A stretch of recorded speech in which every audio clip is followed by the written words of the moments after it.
Changed my world. Oh God, like that's a really bad consequence. Consequences with empathy.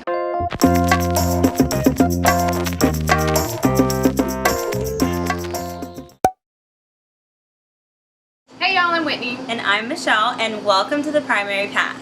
Today we wanted to talk about some behavior issues that you may come across in the classroom. Not necessarily just preventing them, but in some cases you're going to have them no matter what you do. So we want to give you guys a little bit of tips on what we do to handle behavior issues that we see throughout the year. Yeah, quick, easy stuff, and it's all stuff that we've learned through like trial and error, honestly. Oh yeah.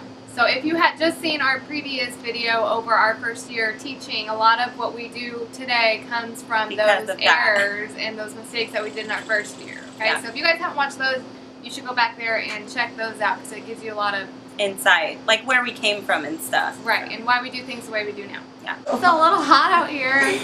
We decided to switch up the scenery a little bit, but it's really hot. It's really hot out here, y'all.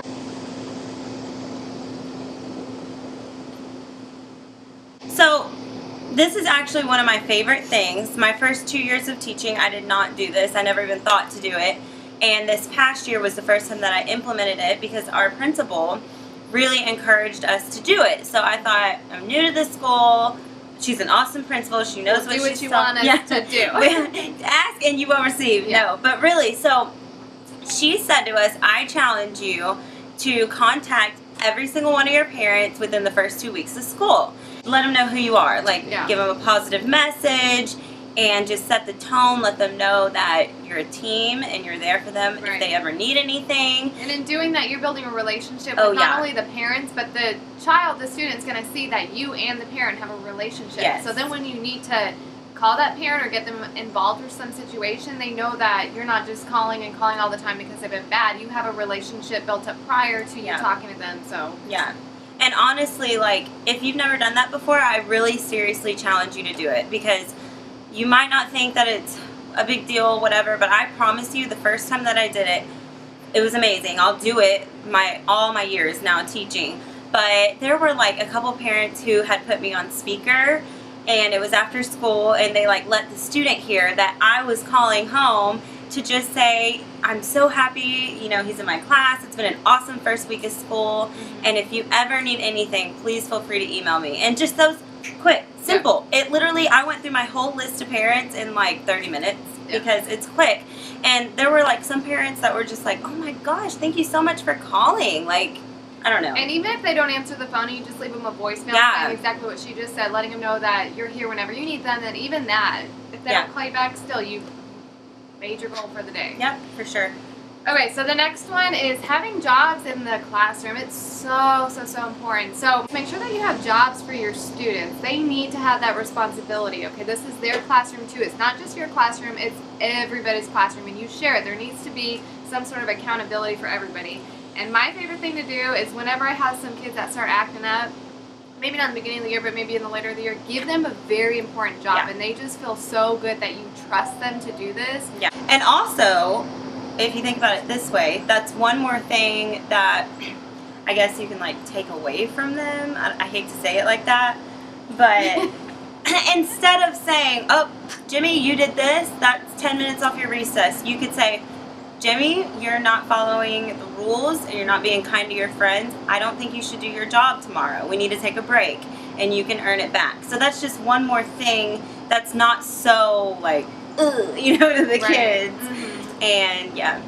Giving them the opportunity to earn it back, I think also helps a lot because if you're 10 minutes into your day and they've already literally created a tornado in your room and you've already taken away their recess, not 5, but 10, but 15 minutes, or entire recess, and then they have silent lunch. What do they have to work for the rest of the day? Nothing. So then it's like, why do they care if they have a good rest of the day or not? So I like to give my kids opportunities to make up for their poor behavior or to make it right, because we all make mistakes, and they're no exception. They're kids, okay? They're 7 and 8, however old your kids are going to be. They're going to make mistakes, and they just need to learn from that and be able to pick themselves back up, even if they have a bad morning. Yeah, exactly. Because, I mean, we can always make up for our mistakes easily. If we have a terrible morning on the way to work, I mean, all we have to do is decide that it's going to be a better day and we're redeemed. Why shouldn't they be able to redeem themselves? Exactly. You know? Okay, the next thing I wanted to talk about, and this kind of goes back to our last video we filmed about our first year teaching. It's really important to figure out what works for each individual student and use it to your advantage. So in my first year of teaching, I had to figure out what worked best for a particular student, and I had to use it to my advantage. So if you know that that student loves to erase the whiteboard, something as simple as that, that's going to work for him. Use it. Now, on the contrary, taking away recess is not effective for every single child. If it's not working, then don't use it. Like yeah. It's doing you no good, it's doing that student no good. So you need to find out specifically what they love, what they enjoy. I had a student who absolutely loved to be in charge of turning off the lights. It was kind of like he gave himself that chore, but I was okay with it. Yeah, so just knowing what makes them tick in the classroom and give it to them when they do something good. But also you might have to sit them down and say, you know, you're not being very responsible and this is a big deal. And another thing that I learned back from my first year of teaching is that you need to focus on the good things. And you need to praise your students, okay? They need that praise. They all want to do well for you. They all want to help you. They all want to please you. That's literally like their goal. Oh yeah. But they want to do well for you. So make sure that you are acknowledging the good things that they're doing and praising good behavior. Don't just find bad behavior and say, quit it, stop doing that. You're doing that again. That's another 5 minutes. That's 10 minutes. Acknowledge the good and praise.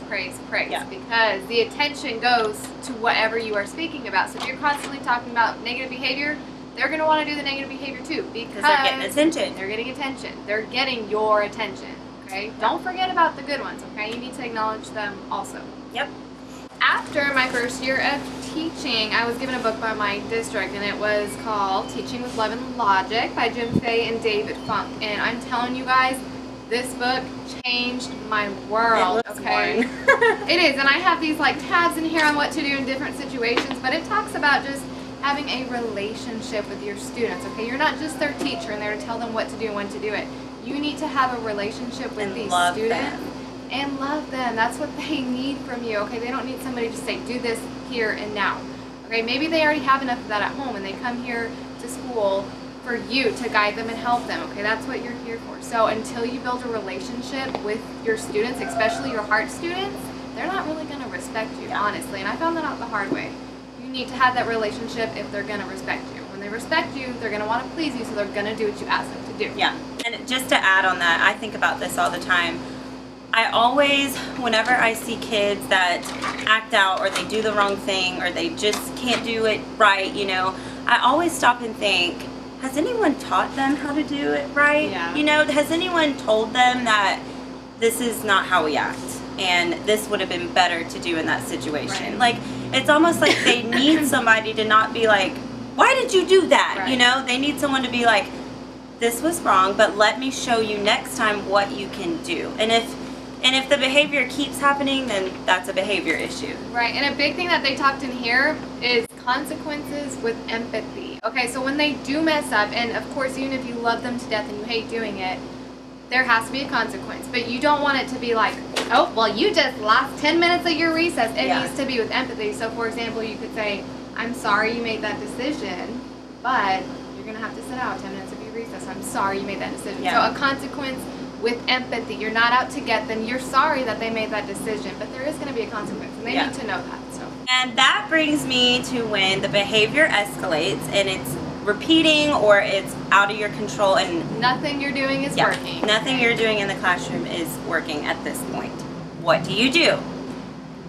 I highly recommend, and again, we're saying this because we learned it the hard way, contacting parents before you contact the front office. Because to me, contacting the front office means that behavior was really, really bad. I mean, the kid needs to go to the front office. To me, that's really bad consequence. And I feel like most parents, when they hear that the front office has to intervene or admin has to intervene, they know that that's that's a really bad consequence. So, I mean, just take a step back and choose your battles wisely. And sometimes if a behavior is continuing and you call a parent first, they can give you a lot of insight on why it may be happening, or something that you could do to prevent it from happening. Or they could even say, well, you know what, next time this happens, tell them this. Or, you know, something that can show that you and the parent are a team, basically. Right, and you don't want to never have contact with the parent about this specific issue. Send the kid to the office, then the kid gets, say, ISS, or they get expelled. The parent, when the principal contacts your parent, the parent's going to say, well, this is I've the never first heard time it, I've yeah. heard of this. Then Yeah. how does that make you look? It makes We're you not look bad. yeah, makes you look really bad. So make sure you are keeping parents in the loop Yeah. if you're having issues, because it's not going to be good when you're at your last straw. You Yeah. send them to the office, and then something really bad happens, and they get big trouble. Most of the time, something bad happens, whatever, the kid acts up, you send them to the office, and then the parent's like, all you had to do was call me, and I could have whooped his butt or took his PlayStation away when he got Right. home, and it would have been fixed. So that means that you kind of escalated it where it didn't need to go. So Right. just open communication with your parents at all times. I was not the best at this my first 2 years, but I think like working at the school that I am at now and having so much support from my principal and assistant principal, and I know you feel the same way, I just felt so comfortable when it came to creating relationships with parents, and Right. it benefited me in the long run, Yes, 100%. for sure. And if you do have a student that's, say, tearing stuff off your walls or climbing under the chairs or screaming, don't overreact, okay? I know my first year I would kind of freak out, honestly. I would literally panic. Oh, and I would just escalate it 100%. Yeah, Like, if you're just calm and, act like yeah. it's no big deal, or what they're doing, nobody else is doing that. Yeah. Why are you acting that Yeah. way? Then, it calms them down. You have the power to either escalate the situation or de-escalate Yep. it. So Make choose a choice. wisely, because you're going to have to, it's going to stress you out. And honestly, I really try and make sure that my face isn't getting red when Yeah. something is happening like that, but I just take a step back and I take a few deep breaths, and then I think, how can I handle this without escalating the Yeah. situation? And once you get to know all your students, you'll know which ones. Exactly. Some of them you have to kind of be stern with them when you're talking to them. Others, if you raise your voice even just slightly, shut down yeah. or freak out. So that'll come with time a little bit, just kind of getting to know your students and how they react to. Yeah, exactly. Get to know your students, because I had a friend who he would be really, really good, and then he would act up and be extremely disrespectful. Well, I later found out that his parents were divorced, and he would either be with mom or with dad. And I kind of started catching on to his schedule with his parents, like when he would go with dad. And one day he was just having a bad day, he threw the chair, and he was just like, oh, it's stupid, like slammed his head down. And I was just, who are you going with this weekend? This was on a Friday. And every Friday before he went to dad's, he would have a total meltdown. So me acknowledging to him that I know what's going on, I know how you feel, I know why you're reacting this way, but I'm here for you. Yeah. We're going to get through it. We're going to make the best of it. You're not going to get in trouble at school over something like that. And also going back to knowing your students and like what makes them tick, what makes them happy. I know you can find a teacher that they have a bond with. Like at our school we have mentor teachers and or book buddies. We call them book buddies. buddies, It's basically yeah. just a mentor Yeah. program. Somebody who's established a relationship with the student.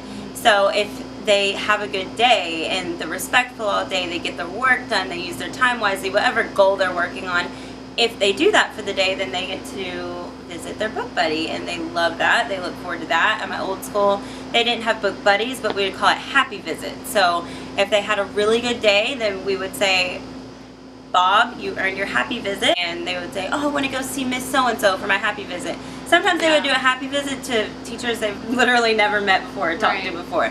But it's really cool because if you have a good like school environment, then you're on the same page, and when a kid walks in, they know, and they say, oh, I'm here for a happy visit, then the teacher knows, and they're like, awesome, you had a great day. So I don't know, just setting that up in advance is really helpful. So guys, in no means are we trying to say that we're expert teachers and we know it all, because as a teacher you're learning every single year, and I can't wait for next year when we can come back and say, well, I learned this and this and this. So this is just a few things that we've learned in the few I know she's been teaching for 4 and I'm coming up on 4 with my extended year. But I mean, we're still learning too. So if Yeah. you guys also have any advice for us that maybe we didn't mention that works really well for you, leave them in the comments let below. us know. Like, Yeah. I would love to hear it. I mean, we're still technically new too. We were fortunate enough to be in a terrible district that helped us Yeah. grow really Really fast. broke us in. Yeah, broke us in, and now we're in a really good place right Yeah. now, so we can kind of take a step back and look at, you know, the difference and how to handle certain situations just because. And help others. Right. So if you guys have any other advice, please let us know. Either Yeah. drop it down in the comments or make sure you're part of our VIP page on Facebook. It's the Primary Path VIP. We would love to hear from y'all on there. So. And also, like, maybe you don't want what you say to be public. You could email us anytime. So our email is always in the description box below, and it's on our Instagram bio. Or and you on can send it Facebook. on Instagram. Just send us Yeah. a private message on Instagram because we would love to talk to you. Yes, we would love to talk to y'all. Please message us. Make sure you subscribe to our channel so you don't miss any more videos. Great. Stop! Did you like this video? Is that a thing now? I don't know. I feel like you did that without consulting. I know. You established it. If you did, give it a thumbs up. But seriously, whenever you thumbs up the videos, it basically just tells other teachers that it's a good, useful worth video their time. to watch. Yeah. Right. So, yeah. All right, guys. Bye. See you next time. See you next time.